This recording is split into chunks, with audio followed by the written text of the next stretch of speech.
It's not a poetic phrase, it's a map. A man who understands this no longer chases what shines. He tunes into what vibrates. He doesn't beg for attention. He orchestrates silence like a symphony, shaping the invisible field where her imagination turns against her. Attraction isn't applause, it's a calibrated disturbance, and he who calibrates that disturbance controls the outcome. The modern illusion is embarrassingly naive. Men are taught that female desire is built from words, from compliments, from attention, as though romance is a vending machine. Say something nice, insert approval, receive love. The more they talk, the less they say. The more they explain, the more value they forfeit. Desire is not born from abundance. It's born from absence, from scarcity, from uncertainty. What's rare unsettles. What's predictable numbs. What isn't immediately given wakes the body up, and once the body is awake, the mind races to justify why. Imagination steps in where logic is denied, and that imagination paints pictures words never could. There's a silent pain that men never speak about. They seek emotional safety. They want reassurance before the storm. But a woman, biologically, does not respond to peace. She is wired to respond to tension, controlled, olive tension between what is held and what might collapse. It's the friction between potential and delay that ignites the fire. Give her too much comfort, and you give her anesthesia. Offer her a touch of risk, not recklessness but enigma, and you offer her life. Comfort dulls. Tension sharpens. And when tension is refined, it doesn't break, it sculpts. Machiavelli never wrote about seduction, but he understood human nature. And human nature isn't changed by hashtags or opinions. Men chase the high of acquisition, but live for the thrill of the pursuit. That same law governs female desire. Desire doesn't live in having, it lives in the almost. The almost is where stories bloom. The almost is investment. It's uncertainty with a heartbeat. It's the space where her mind projects scenes, meanings, sensations. When you give everything, you end the story. When you suggest and sustain, you extend the narrative. The anxious man overgives. The strategic man withholds. And it's in the act of measured withholding that value is born. Carl Jung spoke of the shadow, that hidden force the mind denies but the body never forgets.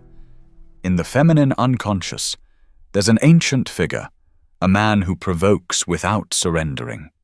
He awakens the part of her that wants to be tested, challenged, deciphered. He's not the cartoonish playboy. He's the mystery she can't solve, the presence that doesn't dilute to please. He doesn't contort himself for approval. He remains whole, intact, precisely because he refuses to dissolve. And by doing so, he pulls her psyche out of its comfort and into the unknown. The shadow only stirs when it meets resistance. Desire only grows when it crashes against a structure. Liquid seeks a container. Energy seeks a form. Without form, it spills and disappears. The average man tries to persuade. The anxious one over-explains. But the man who understands the deeper game, he never explains. He regulates. He creates rhythm, a symphony of contact and pause, signal and silence, tension and breath. He doesn't speak over her instincts. He lets the silence speak. He lets her mind work, lets her doubt, lets her project. He lets absence carry meaning. He knows desire is not a switch, it's a field. And within that field, there is only one rule. Whoever creates the tension creates the hierarchy. And whoever establishes hierarchy earns respect before pleasure. That's why true power doesn't insist, it contains. The man who commands emotional tension awakens her sexual side without ever laying a finger. Because he touches the one force that governs it all, the psychological. Change the symbol and the body will follow. Change the rhythm and the response shifts. When need fades, presence dominates. And once presence becomes sovereign, glances, gestures, surrender, these become inevitable. The game begins long before the word.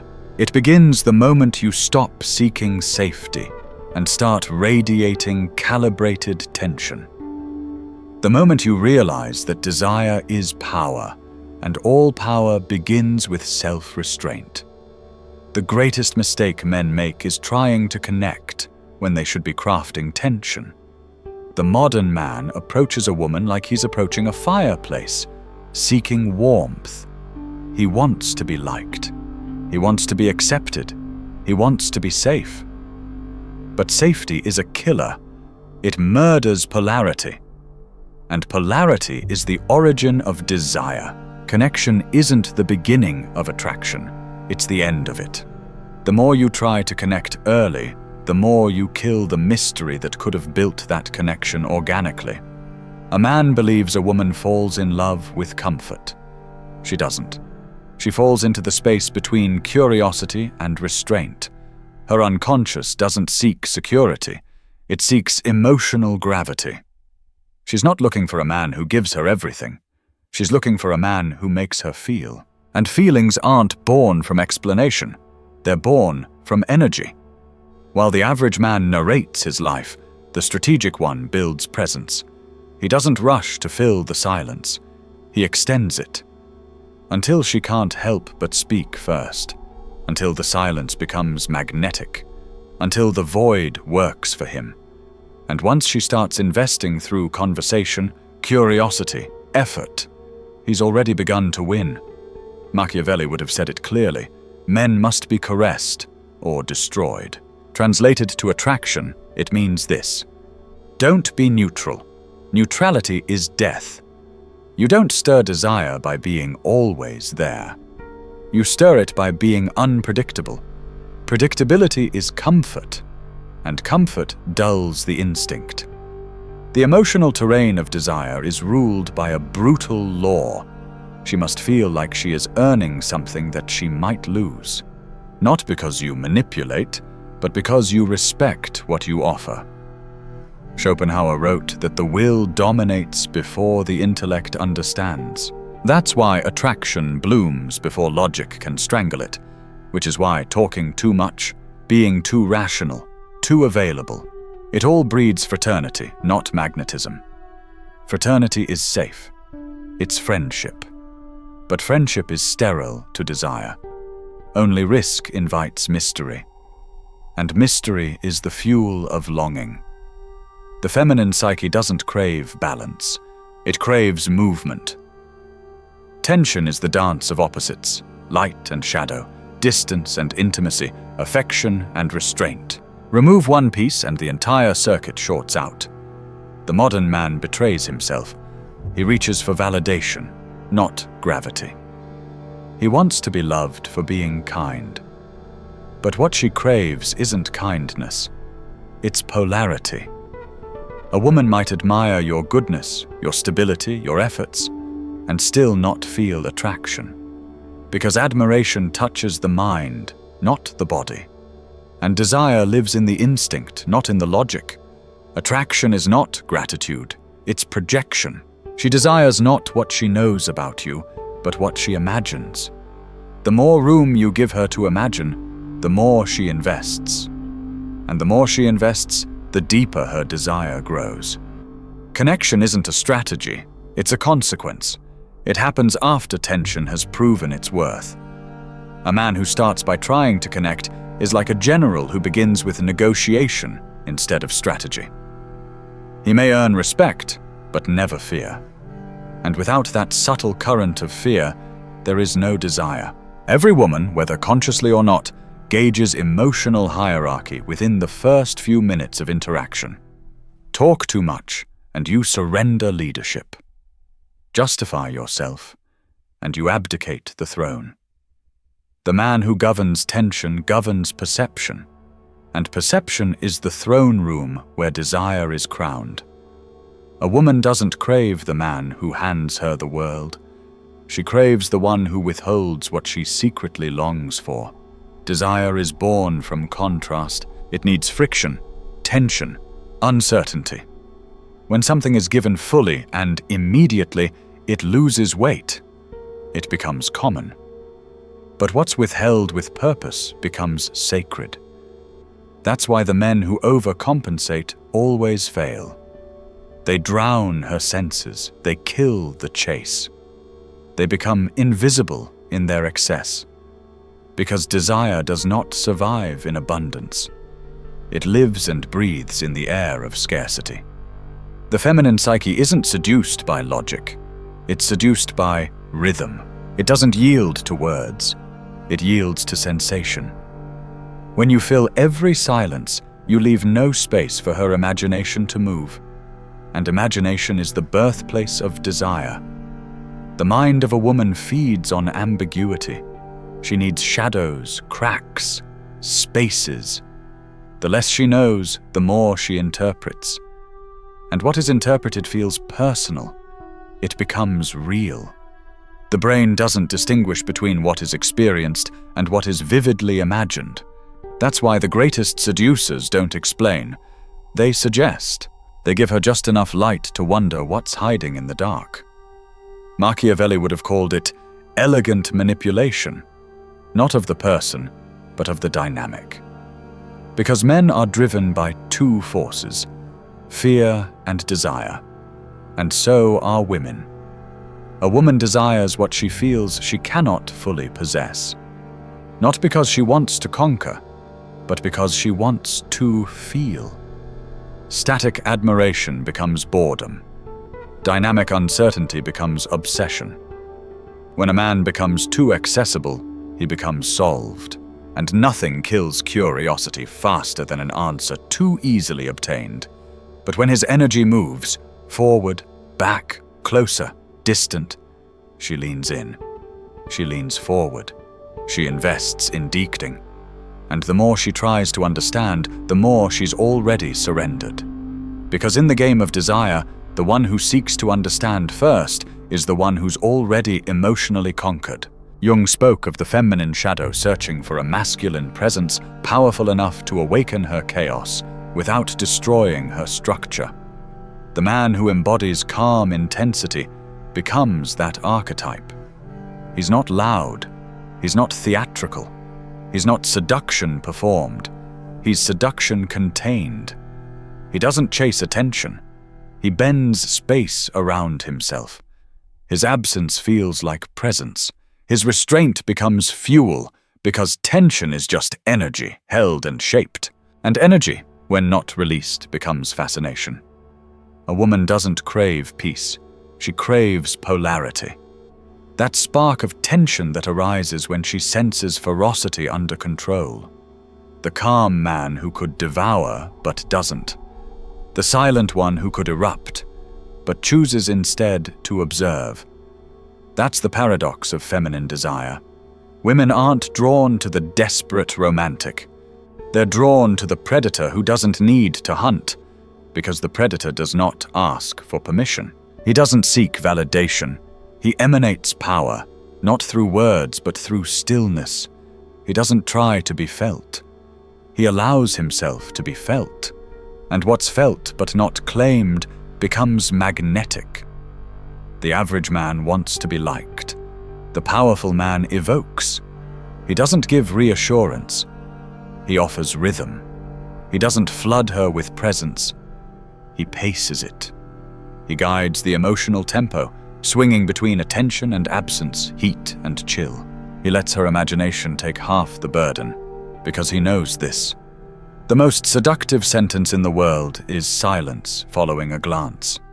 Silence that says more than words ever could. Because the body always hears what the mouth hides. That's why desire isn't something you create. It's something you allow. You don't make her feel. You stop interrupting what she could feel if you got out of the way. When you stop chasing validation, you radiate authority. When you stop needing a result, you project abundance. And abundance is the most sexual state a man can occupy, because it declares without speaking, I don't need to take, I attract. Women don't fall for the one who pursues. They fall for the one whose gravity becomes unavoidable. This is the inversion of power. The man who needs to prove himself becomes prey to the man who simply is. Desire is not a game of seduction. It is a game of hierarchy. In every interaction, one leads emotionally, the other adapts. Most men, without knowing it, surrender leadership by reacting to her instead of regulating her. They let her tone decide the tempo, her attention decide their value, her silence dictate their panic. And the first to react loses the frame. A woman doesn't surrender to the man who needs her approval. She surrenders to the man who doesn't depend on it, because true detachment, when authentic, communicates value. It says, I choose, I don't chase. And every feminine instinct recognizes that energy as dominance. It's not arrogance, it's sovereignty. The man who acts from abundance does not compete. He decides. And the man who decides always controls the shape of the desire. Machiavelli said it best, if you cannot be both loved and feared, it is better to be feared. In attraction, fear does not mean intimidation. It means consequence. It's the sense that something sacred surrounds the man who doesn't bend. The woman respects the one she cannot access at will. They test you not to break you, but to feel your resistance. And when they feel it, they relax.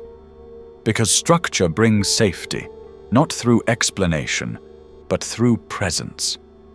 The inversion of power begins when a man stops trying to be liked and starts choosing where to place his energy.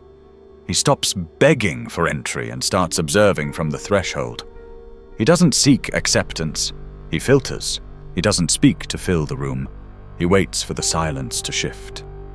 And that silence, heavy, steady, deliberate, says everything. It separates him from noise. Jung called this integration, of shadow and light, of instinct and reason. The complete man is not the one who hides his darkness, nor the one who performs it. He is the one who governs it. He understands that to awaken the feminine shadow, he must first master his own. Because a woman can only surrender to what she subconsciously respects, and she only respects what she cannot fully domesticate. The average man who tries to be loved gives too much. Time, words, validation, believing that giving equates to value. But giving without discernment destroys meaning. The man of gravity gives very little, but every gesture carries the weight of a mountain.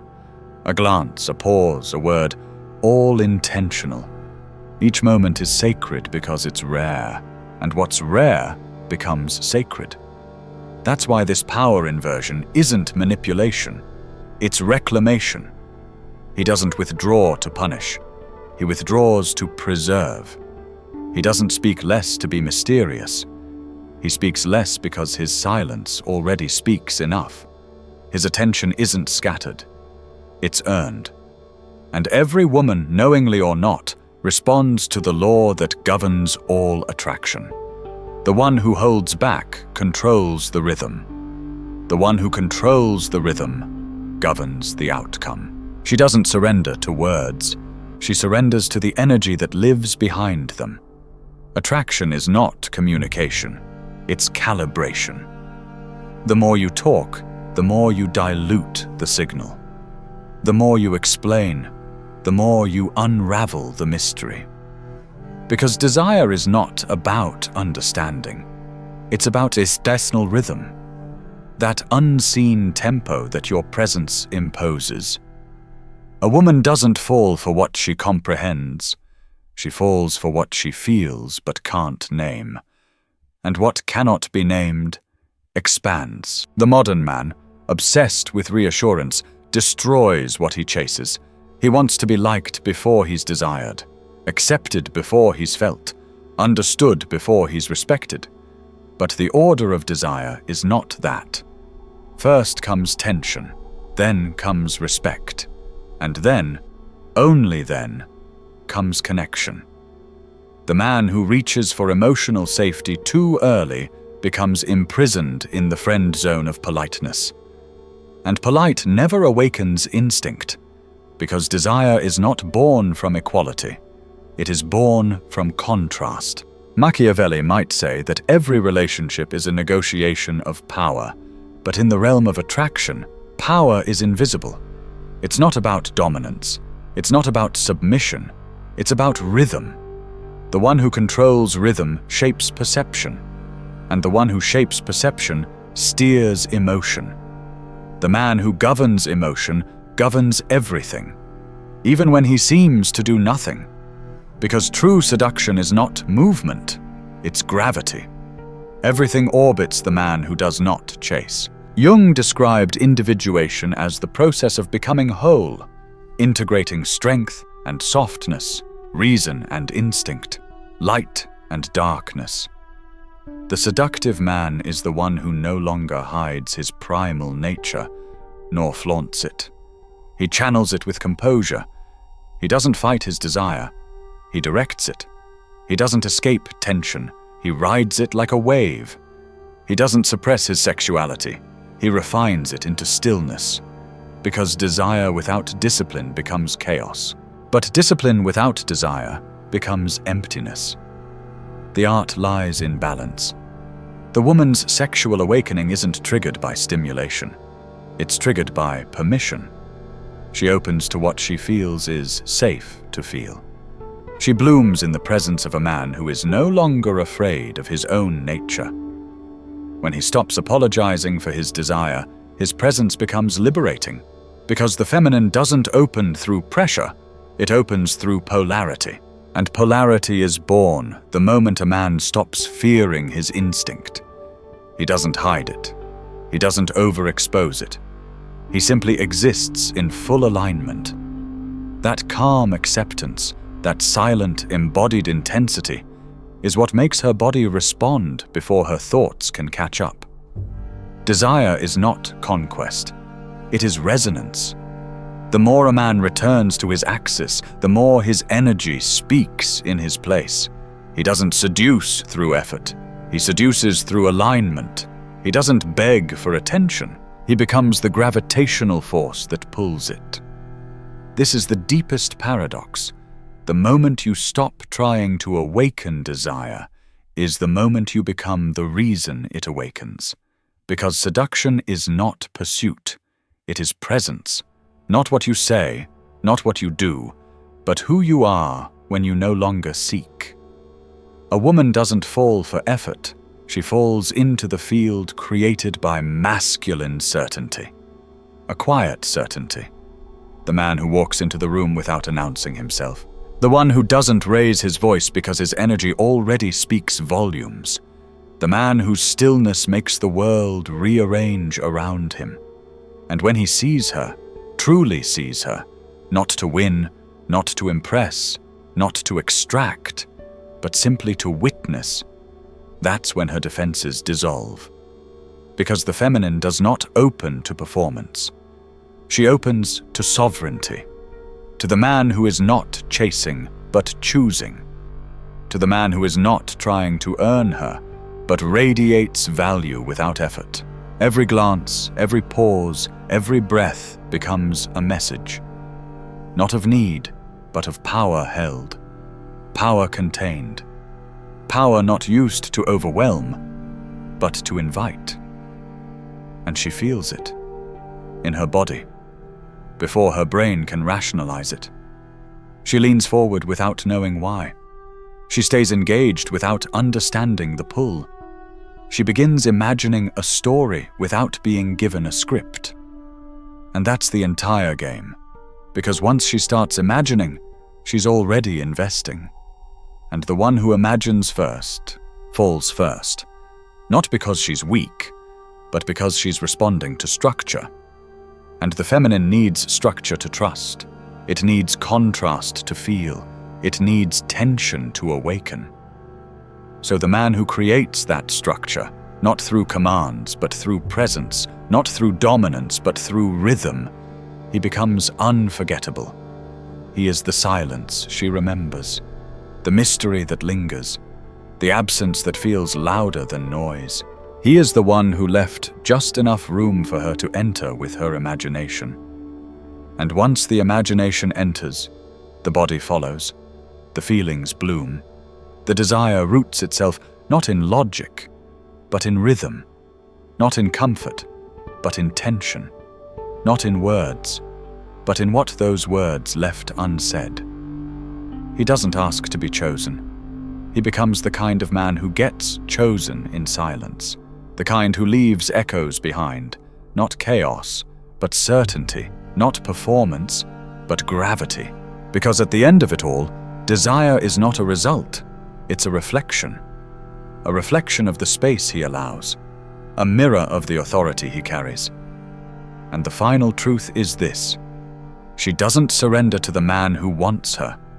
She surrenders to the man who doesn't need her, but who makes her feel what no one else dared to awaken.